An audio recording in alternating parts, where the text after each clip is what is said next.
सर्वांना माझा नमस्कार।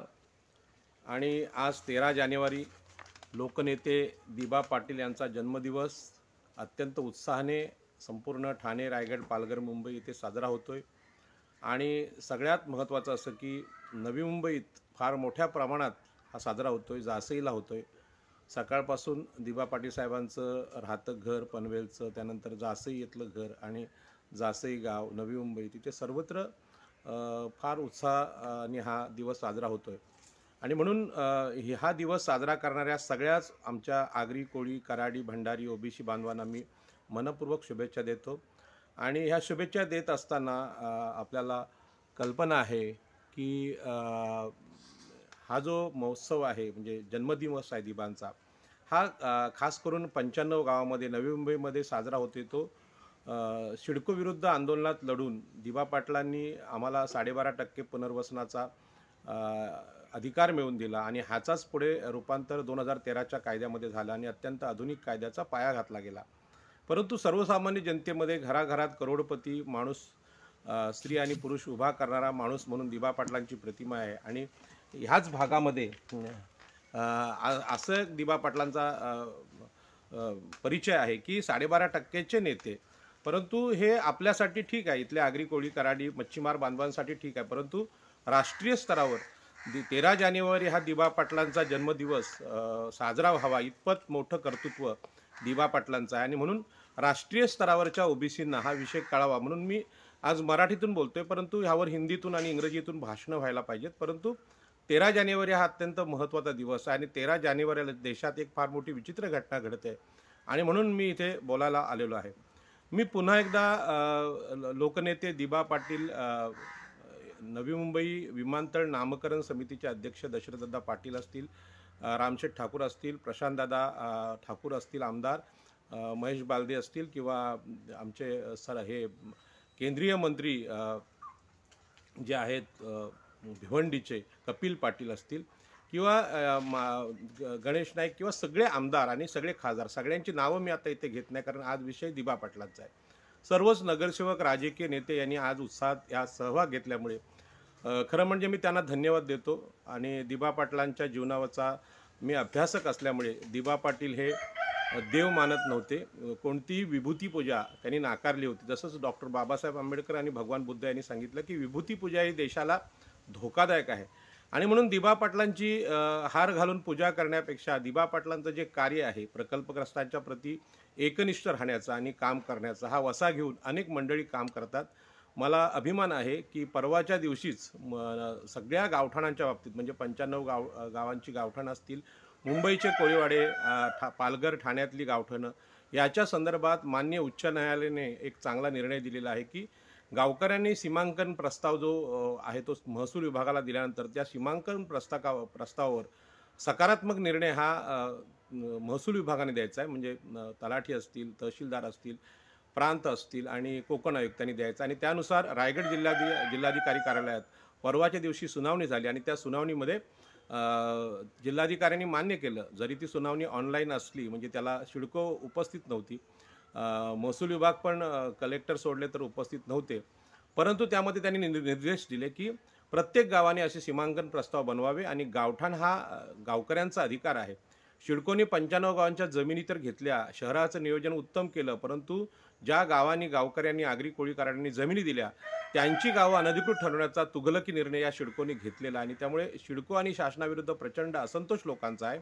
आणि याला धरून मान्य जिल्हाधिकाऱ्यांनी सांगितलं की पाटील साहेब प्रत्येक गावाची सीमांकन प्रस्ताव घेऊन या आणि घेऊन या आणि मग ते आमच्यासमोर ठेवून आम्ही न्यायालयाला सांगणार आहोत की हा प्रश्न केवळ करंजाडे गावचा नाही, पेंदर गावचा नाही किंवा घोड गावचा नाही, तर सगळीच रायगड जिल्ह्यातली गावठाण यांना गावठाणाचे अधिकार मिळाले पाहिजेत, खास करून मुंबईतले कोळीवाडे गावठाणे यांना, कारण का चारी बाजूने या जमिनी सिडको आणि अनेक विकास प्रकल्पामध्ये खाजगी प्रकल्पांसाठी संपादित होत आहेत, बिल्डर गावामध्ये घुसलेले आहेत। कल्याण डोंबिवलीमध्ये तर फार बिहार आणि उत्तर प्रदेशसारखी गुंडशाही, हुकुमशाही चालू आहे। त्यामुळे या लोकांना न्याय देण्यासाठी गावठाण चळवळीचं रूपांतर लवकरच लोकचळवळीत व्हावं अशी संकल्प घेऊन आम्ही गेली अनेक वर्ष काम करत होतो। त्याला काल फार मोठं यश आलेलं आहे आणि त्याच्या बातम्या काल सगळ्या वृत्तपत्रात आल्या, आज सुद्धा आलेल्या आहेत।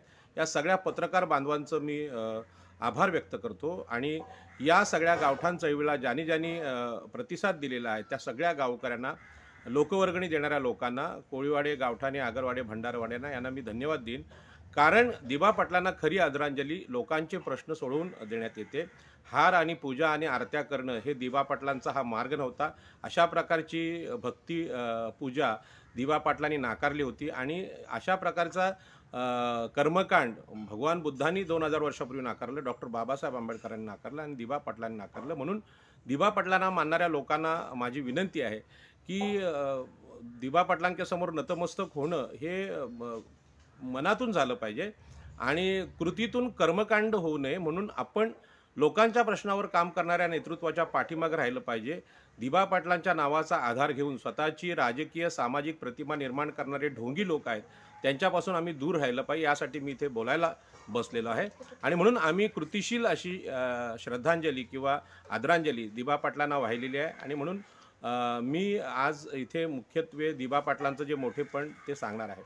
बंधू आणि भगिनींनो, या देशामध्ये मनुस्मृती आहे, होती आणि राहणार आहे. म्हणजे जोपर्यंत इथे ब्राह्मणवादी धर्म, हिंदू धर्म आहे, वैदिक धर्म आहेत, तोपर्यंत ब्राह्मण, क्षत्रिय, वैश्य यांचं वर्चस्व देशाचं राजकारण, समाजकारण यामध्ये राहणार आहे. आणि हे वर्चस्व तोडण्याचा प्रयत्न स्वातंत्र्यपूर्व काळापासून इंग्रज सरकार असेल किंवा राजर्षी शाहू महाराज असतील किंवा अनेक राजे महाराज यांनी केला. आणि या देशातली जी विषमता आहे, या देशामध्ये 85% लोकांना, ओबीसीना, SC STना आणि स्त्रियांना जे सर्व प्रकारचे अधिकार आणि प्रतिनिधित्व नाकारलं होतं ते देण्याचा प्रयत्न स्वातंत्र्यपूर्व काळामध्ये झाला. सायमन कमिशन इथे आलं आणि जातीनीय जनगणना झाली आणि प्रत्येक जातीची संख्या मोजून त्यांच्याकडे किती प्रॉपर्टी आहे, त्यांच्याकडे जमिनी किती आहेत, त्यांच्याकडे डॉक्टर्स किती आहेत, इंजिनियर्स किती आहेत, प्राध्यापक किती आहेत, त्यांच्याकडे आमदार किती, त्यांच्याकडे खासदार किती, प्रशासनामध्ये त्यांचे लोक किती आहेत, याची जनगणना करण्याचा प्रघात इंग्रजांच्या काळात पाडला गेला. 1932ला हे सायमन कमिशन आलं आणि आपल्याला माहिती आहे 1932लाच आपण कुळ कायद्याचं पहिलं आंदोलन डॉक्टर बाबासाहेब आंबेडकरांच्या नेतृत्वाखाली केलं आणि इथले ब्राह्मण, क्षत्रिय, वैश्य हे खोत आहेत, जमीनदार आहेत, त्यांच्याविरुद्ध लढून पहिल्यांदा रायगड जिल्ह्यातल्या लोकांनी जमीन मालकी मिळवली आणि त्या जमीन मालकीच्या आधारावर लोकनेते दिबा पाटील यांनी सिडको विरुद्ध संघर्ष केला आणि आम्हाला कुळ कायद्याने जमिनी भेटलेल्या आहेत. आम्ही जमीनदार नव्हतो, आम्ही भूमिहीन होतो आणि पुन्हा एकदा आम्हाला भूमिहीन करू नका म्हणून फार मोठा संघर्ष जासईला झाला. यामध्ये 5 माणसं, वसंतदादा पाटील या मराठा जमीनदार सरंजामी मुख्यमंत्र्यांनी आमची मारली. दिबा पाटलांना सुद्धा ठार करण्याचा त्याच्यामध्ये प्लॅन असावा अशी शंका एकंदरीत येते आणि म्हणून त्या संघर्षातून दिबा पाटील आमच्या समोर आले असले तरी त्या अगोदर कितीतरी अगोदर दिबा पाटलांनी 1984च्या आंदोलनाच्या अगोदर दिबा पाटील हे आरक्षणावर काम करणारे आगरी कोळी समाजातले ओबीसी नेते होते. आदरणीय जनार्दन पाटील, ॲडव्होकेट जनार्दन पाटील या लोकांनी आरक्षणाचं जरी काम केलं असलं तरी दिबा पाटील हे अत्यंत क्रांतिकारी नेते आहेत. आज वर्तमानात दिबा पाटील हे डाव्या चळवळीतले नेते आहेत अशा प्रकारचे प्रचार केला जातो. परंतु दिबा पाटील हे डाव्या चळवळीतले नेते आहेत असा आभास होत असला तरी त्यांनी त्यांच्या आगरी समाज हॉलला महात्मा ज्योतिबा फुले यांचं नाव देऊन हे सांगितलं की ओबीसींचे तारणहार पितामह आपले हे जे आहेत महात्मा ज्योतिबा फुले यांना महात्मा ही पदवीसुद्धा मांडवी कोळवड्यात आगरी कोळ्यांनी दिली होती. त्यांचं नाव हॉलला देऊन हे सिद्ध केलं की मी ओबीसी नेता आहे, म्हणजे आरक्षणावर काम करणारा नेता आहे. मी तसा डाव्या विचारांचा नाही तर आंबेडकरी विचारांचा नेता आहे. त्यांनी दिबा पाटला आपल्या महात्मा फुल्यांचं नाव देऊन जाहीर केलं आणि फुले शाहू आंबेडकरांचे पुतळेसुद्धा त्यांनी जासे गावामध्ये उभारलेले आपण पाहू शकतो. तर दिबा पाटलांचा आरक्षणाप्रती असलेलं, न्यायाप्रती असलेलं हे जे आकर्षण आहे, ही आकर्षणाची गोष्ट आत्ताच्या काळामध्ये दिबा पाटलांच्या नावाने जे कार्यक्रम होत आहेत त्यामध्ये मांडली जात नाही. कारण हिंदुत्ववाद्यांचा प्रभाव या सगळ्या उत्सवावर आहे आणि म्हणून दिबा पाटील हे ओबीसींच्या आरक्षणातले राष्ट्रीय नेते आहेत आणि म्हणूनच कोंबडा हरवलेला आहे ते बघा की निसर्गसुद्धा दिबा पाटलांच्या कर्तृत्वाची साक्ष देतोय आणि कोंबडा हा काय ते रेड्यांप्रमाणे वेद बोलणारा माणूस नाही पण पक्षी म्हणून, निसर्ग म्हणून त्यांनी इथे साथ दिलेली आहे. तर दिबा पाटलांच्या आजच्या कार्यक्रमामध्ये ज्या कमकुवत बाजू आहेत त्या कमकुवत बाजूंमध्ये दिबा पाटलांची आरक्षणाची भूमिका कोणी मांडत नाही. कारण ओबीसींचा असा गैरसमज झालेला आहे की आरक्षण म्हणजे भीक आहे, आरक्षण म्हणजे याचना आहे. तर आरक्षण म्हणजे भीक नाही, याचना नाही.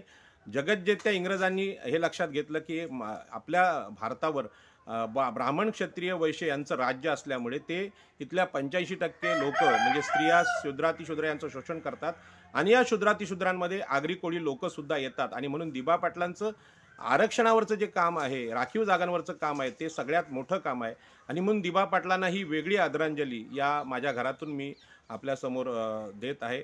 आणि मला सांगायला आनंद होतो की आत्तापर्यंत देशाच्या सामाजिक स्थितीत 85% मागासवर्गीय आहेत, त्यांच्यामध्ये आपल्या जातीचं संघटन झालं पाहिजे, जातीने जनगणना झाली पाहिजे, अशा प्रकारचं नेतृत्व किंवा आपल्या जातीला एक उद्धार करता पाहिजे अशा प्रकारची नेतृत्वाची परंपरा फक्त बौद्ध समाजात किंवा आंबेडकरी चळवळीत आहे.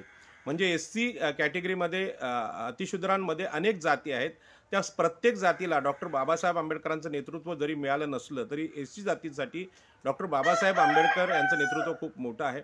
एसटी जातींमध्ये सुद्धा प्रत्येक जातीला नेतृत्व भेटलं नसलं तरी एससी आणि एसटी जातींचं खरं नेतृत्व डॉक्टर बाबासाहेब आंबेडकरांनी केलं आणि याचबरोबर त्यांनी ओबीसीना सुद्धा नेतृत्व दिले, ओळख दिलेली आहे. खास करून रायगडच्या आगरी कोळ्यांना कुळ कायद्यामध्ये जमिनींच्या हक्कामध्ये डॉक्टर बाबासाहेब आंबेडकरांचं नेतृत्व हे मुख्य आहे. आणि आज जरी ओबीसीना आरक्षण कळत नसलं तरी जमिनींच्या गुंठ्याला 5,55,00,000 रुपये जो भाव आलेला आहे सानपाड्याच्या ठिकाणी, याचे शिल्पकार पुन्हा एकदा डॉक्टर बाबासाहेब आंबेडकर आहेत. कारण जर सातबारा आमच्या नावावर झाला नसता तर आम्हाला यातला 1 रुपया मिळाला नसता, ते ब्राह्मण खोत सावकारांनी घेतले असते. म्हणून डॉक्टर बाबासाहेब आंबेडकरांचा थेट संबंध आमच्या आंदोलनाशी येतो आणि म्हणून दिबा पाटील साहेब हे जे खऱ्या अर्थाने आंबेडकरी आहेत हे मी आज जाहीरपणे कबूल करतो. बंधू आणि भगिनींनो, हे जे 1932चं कुळ कायद्याचं आंदोलन असेल किंवा सायमन कमिशन इथे येणं, त्या सायमन कमिशनने सांगितलं की या देशातले ब्राह्मण क्षत्रिय वैश्य हे संख्येने 15% असून देशाच्या सगळ्या जमिनी, साधन संपत्ती, उद्योग, कला, राजकारण, संस्कृती, न्याय याच्यावर पूर्ण वर्चस्व ठेवून आहेत आणि त्या 85% लोकांना सगळं प्रतिनिधित्व नाकारतात आणि म्हणून जातनिहाय जनगणना झाली पाहिजे आणि ती इंग्रजांनी त्यावेळी केली. त्यानंतर कुठल्याच सरकारने ही जनगणना करण्याचा प्रयत्न केला नाही, कारण जात म्हणून आपण संघटित व्हावं असं कुठल्या जातीला वाटत नाही आणि फक्त बौद्ध बांधव जात म्हणून डॉक्टर बाबासाहेब आंबेडकरांच्या नेतृत्वाखाली एकत्र झालेले आहेत. अशा अर्थाचं नेतृत्व कुठल्याही 85% मागासवर्गीय जातींमध्ये नाही, किंबहुना स्त्रियांमध्ये सुद्धा नाही. आणि म्हणून अशा प्रकारचं नेतृत्व हे दिबा पाटलांचं नेतृत्व होतं हे 4 वर्षापूर्वी माझ्या लक्षात आलं. मी गोष्ट माझ्या अभिमानाची म्हणून सांगत नाही की पहिल्यांदा सागर राजे हे जे पत्रकार आहेत प्रभात पर्वचे, यांनी दिबा पाटलांची मुलाखत माझ्याकडून घेतली. सिडकोच्या समोर आम्ही ती मुलाखत दिली आणि त्यात प्रथम मी दिबा पाटील हे चारवाक, बुद्ध आणि महावीर यांची विचारधारा मांडणारे महापुरुष आहेत. म्हणजे त्यांनी आकाशातला स्वर्ग नाकारला, आकाशातली मुक्ती नाकारली, चमत्कार नाकारला, आत्मा नाकारला आणि सांगितलं माणसाचं जीवन सुखी करण्याची ताकद पृथ्वीवरच्या जीवनातच आहे. मानवी देह आहे त्याला सुखी करणं, की मानवी देहाला ज्या गोष्टी प्रत्यक्षात दिसतात त्याच सत्य आहेत. आकाशातला धर्म, आकाशातला देव हा आपल्या उपयोगी पडत नाही आणि हा धर्म आणि देव यांनी नेहमीच ब्राह्मण, क्षत्रिय, वैश्य या खोत सावकारांना मदत केली. आणि म्हणून तुम्ही पाहिलं असेल सत्ता जेव्हा मराठ्यांकडे होती म्हणजे वसंतदादांकडे होती तेव्हा दिबा पाटलांच्या आंदोलनावर गोळ्या घालण्याचं काम या मराठा मुख्यमंत्र्यांनी केलं. आजचे मुख्यमंत्री सुद्धा म्हणजे एकनाथ शिंदे यांनी सुद्धा अशाच प्रकारचं शिवसेनेमध्ये असताना, नगरविकास मंत्री असताना इथे बाळासाहेब ठाकरेंचं नाव देण्याचा प्रयत्न केला. आणि खरं म्हणजे नैसर्गिक न्यायाने तिथे नाव हे दिबा पाटलांचं असलं पाहिजे की लोकांची लोकभूमिका होती, लोकमानस होतं, त्याला नाकारून सत्ता आल्यानंतर ती फक्त ब्राह्मण, मराठा आणि सीकेपी या उच्चवर्णीयांसाठी वापरायची, हा या देशातला प्रघात होता. आणि आपल्याला माहिती आहे त्याच्या अगोदर पत्रकार, एक मराठा पत्रकार आहेत, त्यांचं नाव मी इथे विसरलं, की त्यांनी सुद्धा एक आर्टिकल लिहिलं होतं की आगरी कोळी कराडी प्रकल्पग्रस्त सिडकोशी कृतज्ञ झाले, विकास माडिक त्यांचं नाव. त्यानंतर आम्ही यावर विरुद्ध आवाज उठवला आणि सांगितलं विकास माडिक हे मराठा आहेत आणि हे जी सिडको आहे ही मराठ्यांचं जहागिरी नाही आहे, ही सिडको निर्माण झालेली आहे आमच्या जमिनीवर आणि म्हणून आम्ही सिडकोशी कृतज्ञ राहायचा विषय येत नाही, तर सिडकोने आमच्याशी कृतज्ञ राहिलं पाहिजे. आज सत्ताधारी जरी एकनाथ शिंदे नगरविकास मंत्री असले तरी त्यांच्या वडिलांची किंवा बापाची प्रॉपर्टी नाही, ही आमच्या बापाची प्रॉपर्टी आहे, दिबा पाटलांची आहे. आणि विकास माडिक या मराठा पत्रकाराला विरोध केल्यानंतर लगेच हा निर्णय आला. आपल्याला एकनाथ शिंदेने सांगितलं की या विमानतळाला आम्ही बाळासाहेब ठाकरे यांचं नाव देऊ, परंतु बाळासाहेब ठाकरेंचं योगदान शून्य होतं ओबीसींसाठी, आगरी कोळ्यांसाठी. जे जमिनींच्या आंदोलनामध्ये कुठल्याच आंदोलनात त्यांनी अशी भूमिका घेतली नाही किंवा इथल्या ब्राह्मण खोतांनी किंवा साधू जे कोणी बुवा बापू आहेत त्यांनी सुद्धा दिबा पाटलांच्या किंवा नारायण नागूंच्या आंदोलनाला पाठिंबा कधीच दिला नव्हता, कारण या सगळ्या जमिनी उच्चवर्णीयांच्या होत्या. आणि म्हणून आपल्याला माहीत असेल की दिबा पाटलांचं नाव इथे देणार नाही, बाळासाहेब ठाकरेंचं नाव, असा विषय आल्यानंतर हिंदुत्ववादी भाजपामध्ये असलेले रामशेठ ठाकूर किंवा बाकीचे सगळी मंडळी आहेत हे सिंहासारखे चवताळून उठले आणि आपल्या जातीसाठी आक्रमक झाले. लाखो रुपये यासाठी खर्च केले गेले. लाखोंच्या रूपानं स्त्रिया आणि पुरुष रस्त्यावर आले आणि पहिल्यांदा एका वर्षभरात लोकनेते दिबा पाटलांचं नाव या विमानतळाला लावण्याचा पराक्रम इथल्या आगरी कोळ्यांनी केलाय. देशातला हा सर्वात मोठा ओबीसीचा विजय आहे असे अनेक वेळा मी मतं मांडलेली आहेत. आणि म्हणून मी आपल्याला या निमित्ताने सांगतोय की ओबीसींच्या प्रत्येक जातीला दिबा पाटलांसारखं नेतृत्व जर भेटलं तर त्या जाती पुढे येतील. आणि म्हणून आगरी कोळ्यांची कमाई आजची काय, तर त्यांनी बंगले किती बांधले, गाड्या किती घेतल्या, त्यांनी ते श्रीमंत किती झाले, ते आमदार किती झाले, खासदार किती झाले, यापेक्षा सगळ्यात मोठी श्रीमंती आज आहे की डॉक्टर बाबासाहेब आंबेडकरांनंतर म्हणजे मागासवर्गीयांना डॉक्टर बाबासाहेब आंबेडकर, बौद्ध समाजाला किंवा आंबेडकरी समाजाला जसे नेते भेटले तसेच आमचे बाबासाहेब हे लोकनेते दिबा पाटील आहेत. आणि म्हणून 4 वर्षापूर्वी प्रभात पर्ववर दिलेली मुलाखत जी होती त्यामध्ये मी म्हटलं होतं की बुद्ध, फुले, शाहू आंबेडकर आणि महावीर यांच्या विचारांचे नेते हे दिबा पाटील आहेत. आज दिबा पाटलांची खरी प्रतिमा समोर आणली जात नाही. दिबा पाटील हे दैववादी आहेत, हिंदुत्ववादी आहेत, वैदिकवादी आहेत अशी जी आभास प्रतिमा केली गेली ती खोटी आहे. ज्या दिबा पाटलांनी देवच नाकारला त्याच्यामुळे धर्माचा विषय येत नाही. आणि खरा धर्म हा माणुसकी धर्म असतो जो आगरी कोळी कराडी प्रकल्पग्रस्तांना न्याय देण्याचा असतो. आणि दिबा पाटलांनी हे मान्य केलं की माझ्या घरात देवांचे फोटो लागणार नाहीत तर 5 हुतात्म्यांचे फोटो लागतील. ज्या हुतात्म्यांनी ते आपले प्राण त्यागले आणि त्याच्यामुळे 12.5% निर्माण झाले त्याची आठवण प्रत्येक प्रकल्पग्रस्तांनी ठेवली पाहिजे की 12.5% आणि जमिनी किंवा घरं जी मिळाली ती ईश्वरी कृपेने नाही, कुठल्याही बुवा बापाच्या कृपेने नाही, कुठल्याही सद्गुरूच्या किंवा दादा नानांच्या कृपेने मिळालेली नाहीत. हे कर्तृत्व ह्या 5 हुतात्म्यांचं आहे. आणि म्हणून दिबा पाटलांना आदरांजली वाहत असताना त्या 5 हुतात्म्यांना सुद्धा आम्ही वंदन केलं पाहिजे, त्यांच्या घरी केलं पाहिजे असं मी व्यक्त करतो. आणि दिबा पाटलांनी पहिल्यांदा सांगितलं की माणूस हाच माणसाच्या जीवनाचा खरा शिल्पकार आहे, देव नाही आणि धर्मसुद्धा नाही. देव आणि धर्म हे ब्राह्मण, मराठा, क्षत्रिय, वैश्य या खोतांच्या बाजूने नेहमी उभे राहिले, म्हणून ते आमचे नाहीत तर आमचे लोक हेच आमचे आहेत. आणि म्हणून आज दिबा पाटलांची जयंती साजरी करणारे लोक किंवा दिबा पाटलांसारखं काम करणारे लोक असतील, मग ते कामगार नेते असतील किंवा शेतकऱ्यांचे नेते असतील किंवा कुठल्याही पक्षात असू दे, भाजपमध्ये असू दे, शिवसेनेमध्ये असू दे, काँग्रेसमध्ये असू दे, राष्ट्रवादीमध्ये असू दे, पण ते दिबांशी एकनिष्ठ आहेत. तेच नेते या सगळ्या यशाचे आणि पुढे येणाऱ्या काळामध्ये दिबांचे खरे वारसदार आहेत असं मी सांगतो. आजचा दिवस हा या दृष्टीने महत्त्वाचा आहे की कधी नव्हे ते ओबीसीमध्ये आगरी समाजाला, कोळी समाजाला, भंडारी समाजाला, कराडी समाजाला हे यश मिळालं की आपल्या जातीचा नेता आम्ही निवडला आहे आणि त्याचं नाव हे नवी मुंबई विमानतळाला द्यावं आणि राष्ट्रीय स्तरावर दिबा पाटलांचं हे नावं जावं असा संकल्प आम्ही केलेला आहे. आणि हा संकल्प इतका मोठा आहे, केंद्रामध्ये भाजप सरकार असेल किंवा महाराष्ट्रामध्ये एकनाथ शिंदे आणि फडणवीस सरकार असेल, या दोन्ही सरकारांना आम्ही ही अक्षरशः धमकी दिलेली आहे की जर दिबा पाटलांचं नाव दिलं नाहीत तर तुमचं सरकार आम्ही पाडू. म्हणजे दिल्लीचे तख्त फोडणारे आगरी, कोळी, कराडी, भंडारी लोक आहेत हे आम्ही इथे सांगतो. दिल्लीचे तख्त आम्ही फोडू शकतो, जगज्जेत्या इंग्रजांचा आरमार आम्ही समुद्रात बुडवू शकतो, तर तुमचं तख्त फोडायला आम्हाला वेळ लागणार नाही. आणि म्हणून मी आजच्या या भाषणातून हे सांगतो की दिबा पाटलांच्या नावाच्या बद्दल आपण इमानदार राहावं, बेईमानी आगरी कोळ्यांशी करू नये.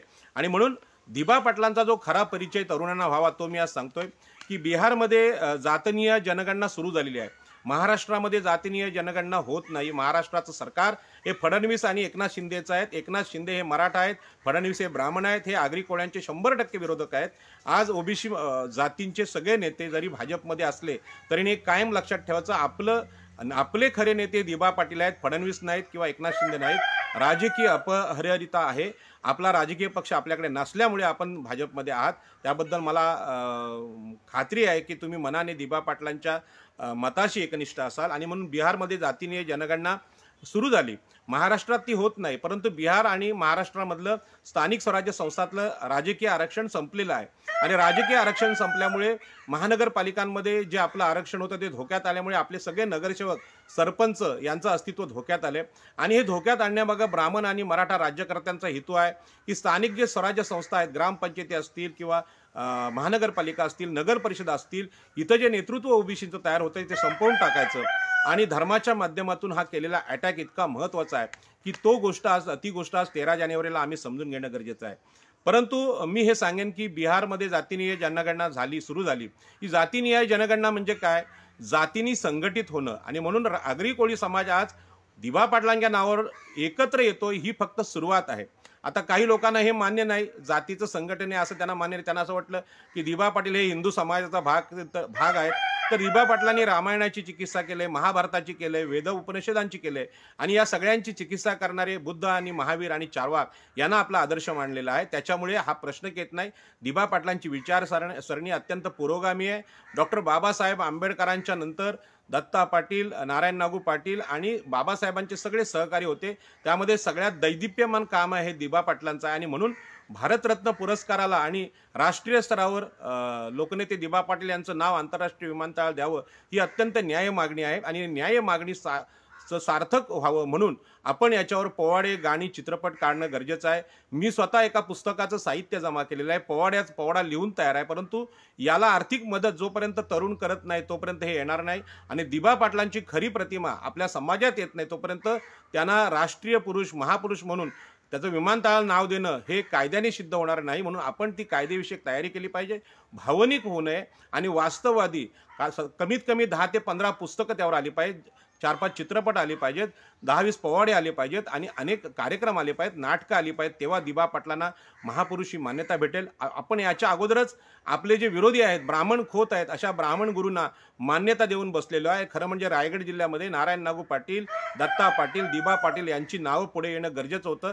पण त्यामध्ये आम्ही अपयशी ठरलोय. कारण जमिनींचा आणि घरांचा संघर्ष, जगण्याचा संघर्ष, शिक्षणाचा संघर्ष, आरक्षणाचा संघर्ष आमच्या जीवनाचा संघर्ष आहे. आकाशातली मुक्ती हा देखावा आहे, आकाशातली देवाची मुक्ती हा फसवी गोष्ट आहे. आणि म्हणून कोरोना काळामध्ये लोक संकटात असताना मंदिरांमध्ये असलेले लाखो रुपये लोकांच्या उपयोगी आले नाही.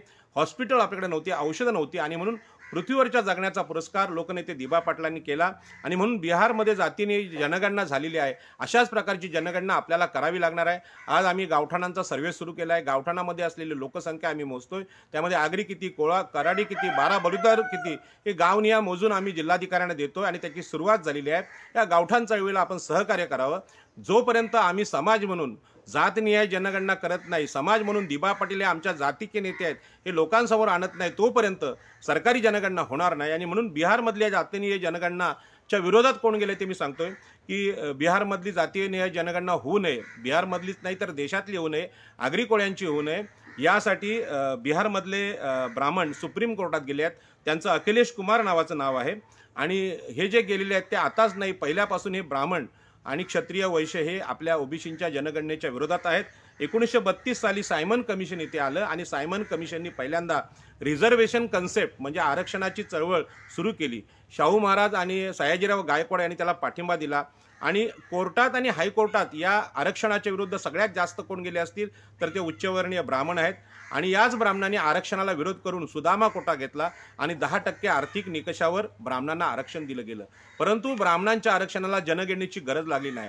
आज नवी मुंबईतल्या नगरसेवक किंवा पनवेल महापालिकेतले नगरसेवक, मुंबईतले नगरसेवक, ओबीसी आगरी कोळी नगरसेवक यांचं आरक्षण थांबलेलं आहे. आणि त्यांना सरकार सांगते की तुमची जातीनिहाय जनगणना घेऊन या. परंतु ब्राह्मणांना 10% आरक्षण दिलं तेव्हा कुठल्या प्रकारची जनगणना झाली होती हा प्रश्न माझा या देशाला आहे. आणि म्हणून या देशातले ब्राह्मण हे गरीब आहेत असं सांगितलं जातं की वर्षाला 78 रुपये फक्त वार्षिक उत्पन्न त्यांचं आहे. आणि म्हणून त्यांना ब्राह्मणांना आर्थिक निकषावर आरक्षण द्या अशी गोष्ट आली तेव्हा आगरी कोळी कराडी समाज पेटला नाही. कारण त्यांना असं वाटत नाही की ब्राह्मण हे आमच्या आरक्षणाचे विरोधक आहेत. आणि ब्राह्मण आरक्षणाचे विरोधक असताना त्यांनी आपलं आरक्षण मात्र आर्थिक निकषावर घेतलेलं आहे. आणि आपल्या जेव्हा मुलांच्या नोकऱ्यांचे प्रश्न येतात तेव्हा हेच ब्राह्मण ज्योतिषी म्हणून पुढे येतात आणि सांगतात आकाशातली ग्रह नक्षत्र खराब आहेत म्हणून तुम्हाला नोकऱ्या भेटत नाहीत. आता JNPT आमच्या अंगणात आहे, आमच्या समुद्रावर आहे, परंतु तिथल्या मोरा कोळीवाडा असेल, करंजा कोळीवाडा असेल किंवा मच्छीमार बांधवांना तिथे प्रकल्पग्रस्त प्रमाणपत्र नाहीत, तिथे त्यांना नोकऱ्या नाहीत आणि त्या नोकऱ्या भलत्याच खात आहेत. हा जो प्रकार आहे हा इथल्या सगळ्या ओबीसी नेतृत्वाचा अपमान आहे. JNPTवर कॉम्रेड भूषण पाटलांसारखे आमचे अतिशय अभ्यासू असे एक ट्रस्टी आहेत, परंतु त्यांना दिबा पाटलांची आरक्षणाची भूमिका, जातीनिहाय आरक्षणाची भूमिका, जातीनिहाय जनगणना कळली आहे की नाही हा माझ्यासमोर मोठा प्रश्न आहे. कारण हा विषय मुळात आंबेडकरी चळवळ आणि डॉक्टर बाबासाहेब आंबेडकरांच्या तत्त्वज्ञानाचा, फुले शाहू आंबेडकरांचा विषय आहे. कम्युनिस्टांना हा विषय कळला नाही आणि म्हणून कॉम्रेड जी.एल. पाटील यांच्या लक्षात आलं की डावी चळवळ हा जातीचा प्रश्न घेत नाही, म्हणजे इथल्या जमिनी आगरी कोळ्यांच्या चालल्यात आणि आगरी कोळ्यांना इथे नोकऱ्या भेटल्या पाहिजे, आगरी कोळ्यांचं प्रमोशन झालं पाहिजे, असं जातीचं गोष्ट ही डावी चळवळ करत नाही. आणि म्हणून कॉम्रेड जी.एल. पाटलांनी म्हणजे डावी चळवळ ही जात मानत नाही, फक्त वर्ग मांडतं, कामगार आणि भांडवलदार असं मांडतं, असं करून सुद्धा या डावे चळवळीच्या विचाराला बंड करून अखिल आगरी समाज परिषदेची स्थापना केली आणि त्याचे अध्यक्ष लोकनेते दिबा पाटील होते. आणि म्हणूनच केवळ हा नोकऱ्या किंवा विषमता हा आर्थिक विषय नाही, तर त्या जातींच्या आधारावरचं शोषण भारतामध्ये होतं. आणि म्हणून आर्थिक निकषावर जेव्हा ब्राह्मणांना आरक्षण भेटलं त्यावेळी जनगणना झाली नाही आणि आज आमची जनगणना करायला सांगतात. आणि म्हणून राखीव जागांचं समर्थन हे दिबा पाटलांनी केलेलं आहे, आरक्षणांचं समर्थन केलेलं आहे. ही गोष्ट आम्ही विसरलो. गोपीनाथ मुंडे हे जे मोठे ओबीसीचे नेते होते त्यांनी 5,000 कोटी रुपये खर्च करून जातनिहाय जनगणना आपल्याकडे केलेली आहे, परंतु त्याचे आकडे आपलं सरकार प्रसिद्ध करत नाही. याचं कारण यामध्ये आपल्याला माहित आहे की गोपीनाथ मुंडेंचा अपघाती मृत्यू झालेला आहे. कदाचित जातनिहाय जनगणनेची मागणी केल्यामुळे, ओबीसींच्या हिताची मागणी केल्यामुळे घातपाताने हा मृत्यू झाल्याची शंका अनेक अभ्यासक इथे वर्तवतात. आणि म्हणून लोकनेते दिबा पाटील हे सुद्धा जातीनिहाय जनगणनेचे समर्थक होते आणि म्हणून 84 साली त्यांच्या आंदोलनावर गोळ्या घालण्याचं काम वसंतदादा पाटील या मराठा क्षत्रिय मुख्यमंत्र्यांनी केलं. परंतु आम्ही ओबीसीच्या नेत्यांना अशा प्रकारे समजून घेतलं पाहिजे, त्यांचा सांभाळ केला पाहिजे, त्यांचं कौतुक केलं पाहिजे आणि त्यांच्या पाठीमागं उभे राहिलं पाहिजे. आता जातीनिहाय जनगणना म्हणजे काय, तर जातींचा हिशोब. एखाद्या मागासवर्गीय जातीकडे एकूण जमिनी किती आहेत, त्यांची घरं कशी आहेत, त्यांच्यामध्ये डॉक्टर किती आहेत, इंजिनियर्स किती आहेत, त्यांचे राजकीय नेते किती आहेत, खासदार किती आहेत आणि एकूण त्यांच्याकडे भांडवल किती आहे, हे मोजणं म्हणजे जातीनिहाय जनगणना. जातीनिहाय जनगणना म्हणजे केवळ माणसांची डोकं मोजणं असं नव्हे. या अर्थाने पाहिलं तर या देशातल्या सगळ्या संपत्तीवर ही ब्राह्मणांची, मराठ्यांची म्हणजे ब्राह्मण क्षत्रिय वैश्यांची संख्या 15% असताना देशाच्या सगळ्या संपत्तीवर, देशाच्या राजकारणावर, देशाच्या कला विषयावर, देशाच्या प्रशासनावर वर्चस्व या 15% लोकांचं असल्यामुळे जर ओबीसींची जनगणना झाली तर आमच्याकडे संपत्ती किती आहे स्पष्ट होईल आणि जगासमोर देशातली विषमता समोर येईल. आणि म्हणून जातींची जनगणना करणं गरजेचं आहे. जातीच्या नावावर ज्यांनी जाती निर्माण केल्या, ह्या मनुस्मृतीने केल्या, ब्राह्मणांनी केल्या, त्याच्यामुळे खरी मलाई कोण खाते या देशामध्ये हे समोर कधी येईल, जेव्हा जातीनिहाय जनगणना होईल तेव्हा. आणि म्हणून आजच्या काळामध्ये कोणाच्या पोटात आरक्षणाची चळवळ दुखते तर ती ब्राह्मणांच्या पोटात. अखिलेश कुमार हा भूमिहीर ब्राह्मण आहे, बिहारचा नालंदा इथला ब्राह्मण आहे आणि ते सुप्रीम कोर्टात गेले आणि सुप्रीम कोर्टात जाऊन त्यांनी आपल्या आरक्षणाला, ओबीसीच्या सगळ्याच आरक्षणाला, ओबीसीच्या जनगणनेला विरोध केलेला आहे. आपल्याला माहित आहे की न्यायालयामध्ये सगळे न्यायमूर्ती सुप्रीम कोर्टात ब्राह्मणच आहेत. हे सगळे न्यायमूर्ती ब्राह्मण असणं म्हणजे मागासवर्गीयांवर अन्याय होणं साधा सरळ हिशोब आहे. आणि मनुस्मृतीचा न्याय की न्यायमूर्तीमध्ये आपलं जसं आरक्षण लागू आहे तसं आरक्षण नाही, कॉलेजियम सिस्टीम आहे आणि ब्राह्मणच तिथे न्यायमूर्ती होतात. आणि आताचे जे महाराष्ट्रातले सुप्रीम कोर्टाचे सर्वोच्च न्यायमूर्ती आहेत ते चंद्रचूड आहेत, ते सुद्धा जातीने ब्राह्मण आहेत. आणि हे जातीने ब्राह्मण असल्यामुळे त्यांनी एका ब्राह्मणाची जनगणनेविरुद्ध याचिका स्वीकारली. म्हणजे अशा प्रकारची आरक्षण विरोधी याचिका स्वीकारणं हे संविधानाच्या विरोधातली गोष्ट आहे, लोकनेते दिबा पाटलांच्या विचारसरणीच्या विरोधातला निर्णय आहे. आणि म्हणून याची सुनावणी सुद्धा आजच 13 तारखेला होत आहे. हा सुद्धा साधा दिवस नाही. आज दिबा पाटलांचा जन्म झाला आणि त्याच दिवशी सुनावणी होते, म्हणजे याचं काहीतरी नातेसंबंध आपल्याशी आहे.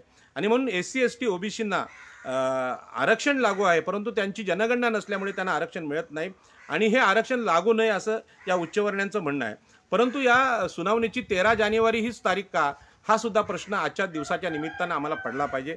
आणि म्हणून हायकोर्ट आणि सुप्रीम कोर्टामधल्या ज्या सगळ्या न्यायमूर्ती आहेत ते न्यायमूर्ती ओबीसीचं आरक्षण धोक्यात आलं तरी आपल्या याचिका दाखल करून घेत नाहीत, परंतु जनगणनेच्या विरुद्ध याचिका त्यांनी का दाखल केली.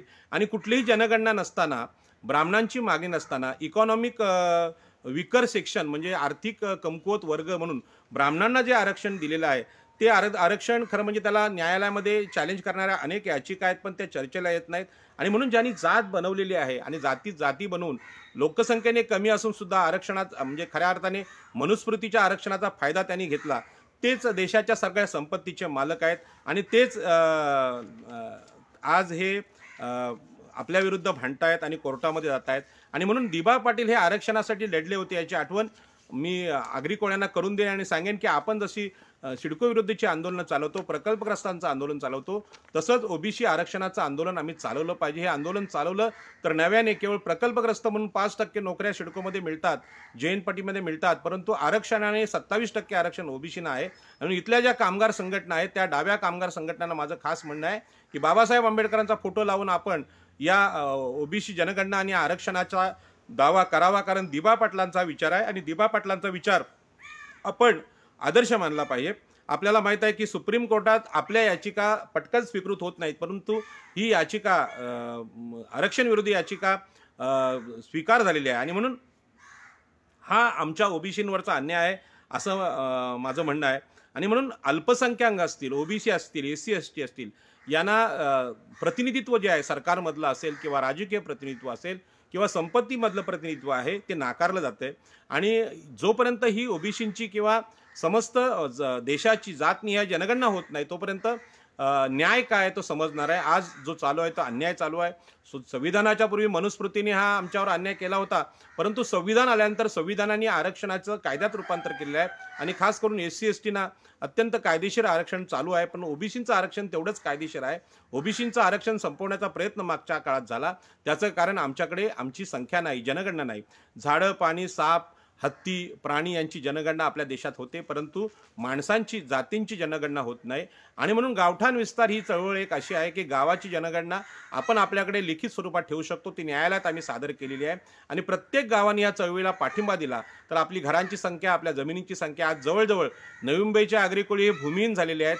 मच्छीमार हे समुद्रातून हद्दपार होत आहेत. अशा परिस्थितीमध्ये मागासवर्गीय आयोगाकडे आरक्षणाच्या फाईल जाणं गरजेचं आहे, जेणेकरून मग मच्छीमारांचं आरक्षण असेल, कोळ्यांचं असेल किंवा आगऱ्यांचं असेल, ही आजची आमची सामाजिक स्थिती काय आहे आणि ओबीसी आरक्षण, ओबीसींचं नगरसेवक पद हे कसं धोक्यात आलं हे आपल्याला आपण म्हणजे समाज कल्याण किंवा सामाजिक न्याय विभाग आहे त्यांना सांगू शकतो. आणि म्हणून दिबा पाटलांचं जे मोठेपण आहे ते आरक्षणाचे जनक किंवा आरक्षणाचे जातीनिहाय जे आरक्षणाचे समर्थक किंवा राखीव जागांचे समर्थक म्हणून हा विषय नवी मुंबईत किंवा ठाणे जिल्ह्यात मांडत नाहीत. म्हणून मी हे अत्यंत वेगाने आणि घाईघाईने करतोय. मला आता 3 वाजता नवी मुंबईत कार्यक्रम आहे, तिकडे मी जाणार आहे, परंतु ही गोष्ट आपण जाण्यापूर्वी समजून घ्यावी.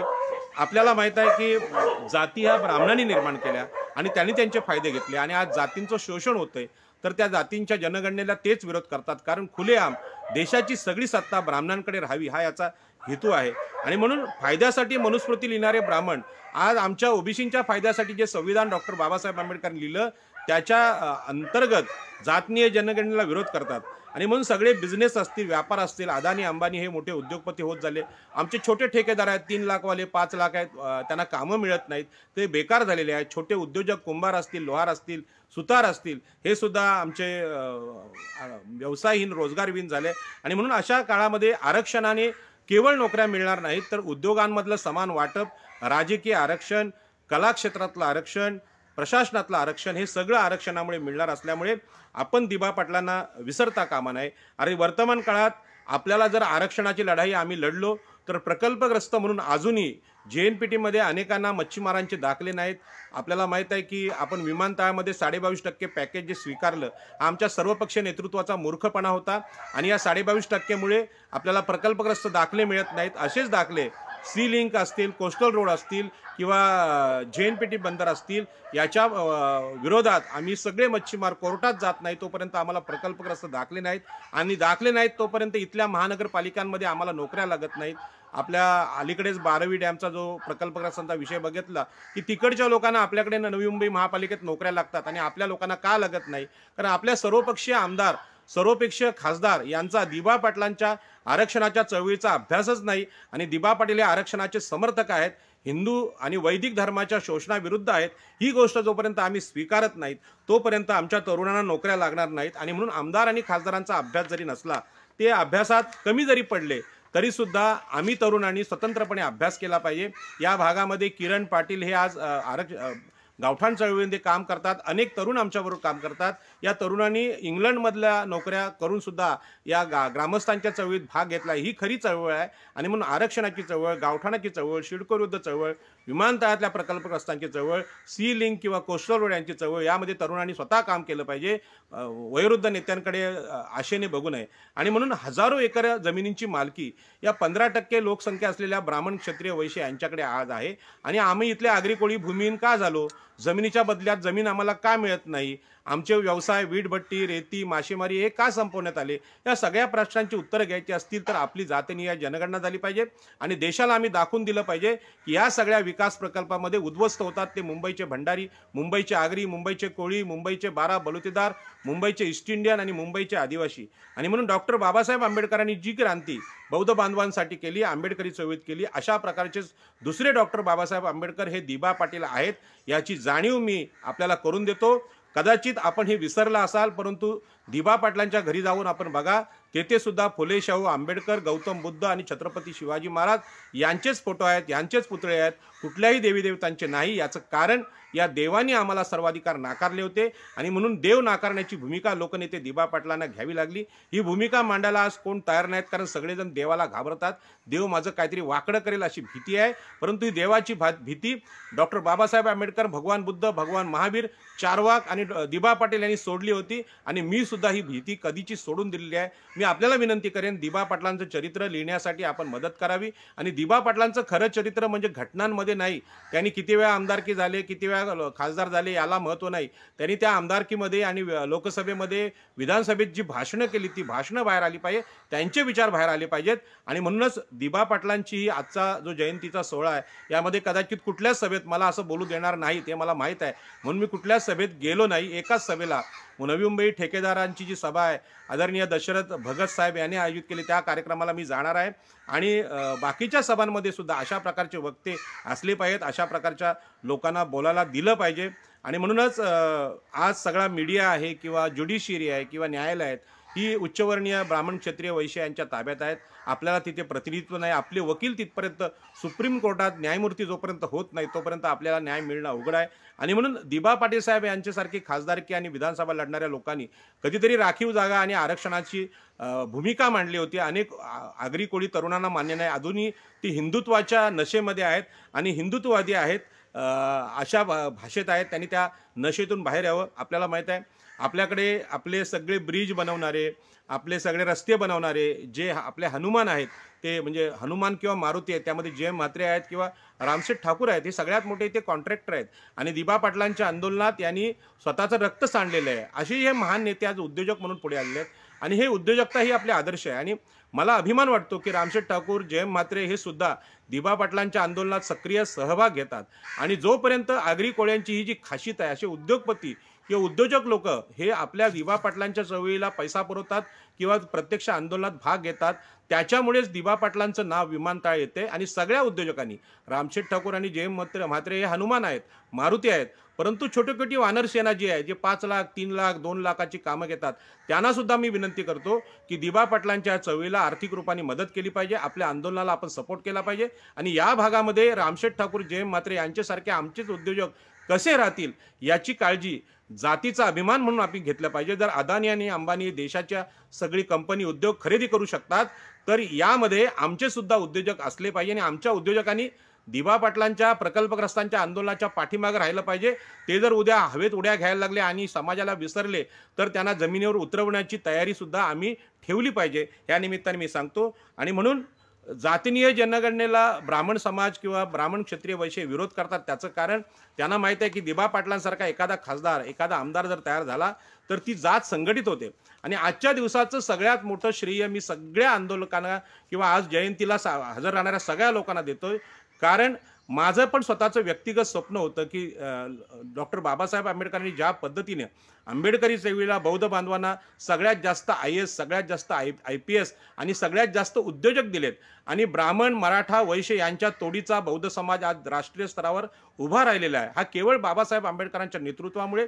पुढल्या वर्षापर्यंत आमच्या समाजातून IAS, IPS, UPSC, MPSC झालेली तरुण मुलं दिबा पाटलांच्या अकॅडमीच्या नावाखाली पुढे यावीत. मी नवी मुंबईतलं आगरी कोळी फाउंडेशन असेल किंवा नवी मुंबईतले दशरथ भगतांसारखं अत्यंत जमिनीवरचं जे नेतृत्व आहे, डॉक्टर राजेश पाटील असतील आणि रामशेठ ठाकूर असतील, जय म्हात्रे असतील, दीपक पाटील असतील, हे सगळ्या नेत्यांना मी विनंती करेन की जातीला पर्याय नाही. या देशात जातीच्या आधारावर ब्राह्मण, क्षत्रिय, वैश्य, उच्चवर्णीयांनी जर आमच्यावर अन्याय केला असेल तर त्या अन्यायातून, त्या चक्रव्यूहातून बाहेर पडण्याचा मार्ग बौद्ध बांधवांनी आम्हाला दिलेला आहे. आणि बौद्ध बांधवांच्या नंतर या देशामध्ये संघटित कोण झाला असेल ते आगरी समाज संघटित होतोय, आणि तो दिबा पाटलांच्या नावाने. आणि म्हणून दिबा पाटलांची जयंती दररोज आम्ही साजरी केली पाहिजे, रोज गेली पाहिजे, रोज कार्यक्रम झाले पाहिजेत, रोज गावठाणाच्या सभा झाल्या पाहिजेत, अशी भावना व्यक्त करतो. आणि मी सगळ्यांना धन्यवाद देतो, सगळ्यांना शुभेच्छा देतो. खास करून दिबा पाटलांचे सुपुत्र अतुल पाटील आणि त्यांच्या सुनबाई आणि त्यांची मुलं यांना धन्यवाद देईन की दिबा पाटलांचा पूर्ण आदर्श त्यांनी आपल्या जीवनात आणलेला आहे. आंतरजातीय विवाह त्या घरामध्ये आहेत, आणि हे आंतरजातीय विवाह ओबीसीमध्ये, मागासवर्गीयांमध्ये होणं गरजेचं आहे.